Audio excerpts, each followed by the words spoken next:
My name is Helen Carter. I am 50 years old. I live alone in a small flat at the edge of the city. My husband died 6 years ago, and my only daughter lives far away in another country. I don't see her much. I work in a library, so I spend my days with books. People think working in a library is quiet and nice. Yes, it is quiet, but it is also lonely. I don't talk to many people, and when I come home in the evenings, I make myself a small dinner and watch television. That is my life. One rainy evening, I walked home instead of taking the bus. I liked the sound of the rain. I walked slowly past the old streets. That was when I saw a small secondhand shop. I had never noticed it before. The window was full of strange old things, clocks, jewelry, dusty pictures. Something caught my eye. It was a music box, a very old one, made of dark wood with golden edges.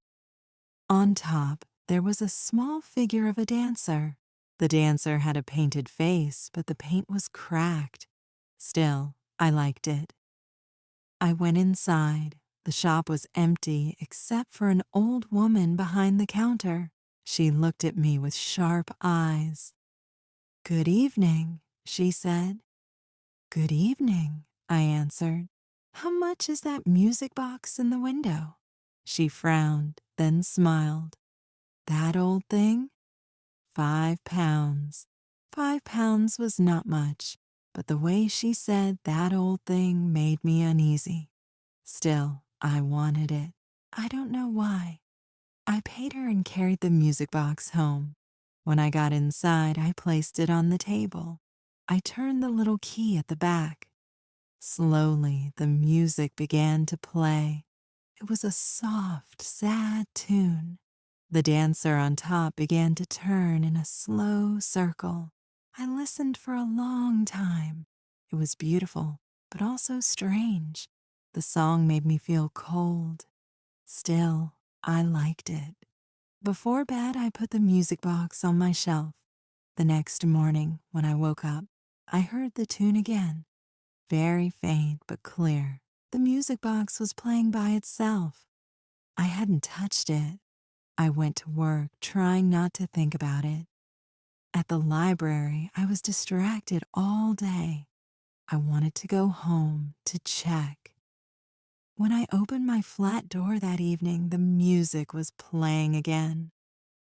The dancer was turning slowly, her little painted eyes staring at me. I shut the lid quickly. The music stopped, but when I looked in the mirror, I thought I saw something.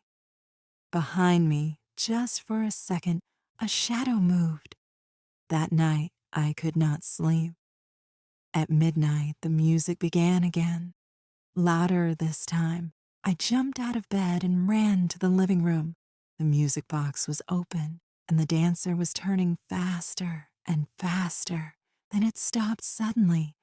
The dancer's head turned, just a little, toward me. I screamed. I grabbed the box and tried to throw it away. I carried it outside to the rubbish bin. I dropped it in and ran back to my flat. My heart was racing. I thought that was the end. But in the morning, the box was back. It was sitting on my kitchen table. The lid was open. The dancer was smiling. "No," I whispered. "This isn't real." I put the box in the oven and turned the heat on. I waited. The wood began to smoke. The gold edges grew dark. I thought it would burn. But when I opened the oven door, the box was untouched. The dancer was still turning slowly. The music was still playing. I felt my mind slipping. I didn't know what to do. That night, my neighbor knocked on the door. "Helen, are you all right? I heard music in your flat, over and over, all night." I tried to smile. "It's just a music box," I said. But when I looked back at the table, the box was gone. Now, every night, I hear the music, not only in my flat, in the library, on the bus, even in my dreams. The dancer's everywhere. I see her turning in the corner of my eyes. What do you think? Should I smash the box again? Should I leave my home forever? Or is the dancer already inside me? If you liked this story, please like, comment, share, and subscribe.